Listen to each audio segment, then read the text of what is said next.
கண்ணே கலைமானே கன்னிமயிலென கண்டேன் உனை நானே.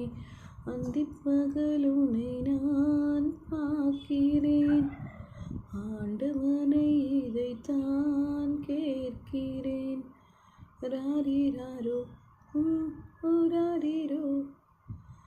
ஊமை என்றால் ஒரு வகை அமைதி, ஏழை என்றால் அதில் ஒரு அமைதி. நீயோ கிளிப்பேடு, பண்பாடும் ஆனந்த கோயில் பேடு.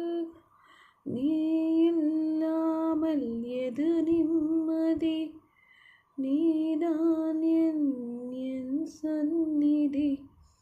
கண்ணே கலைமானே கன்னிமயிலென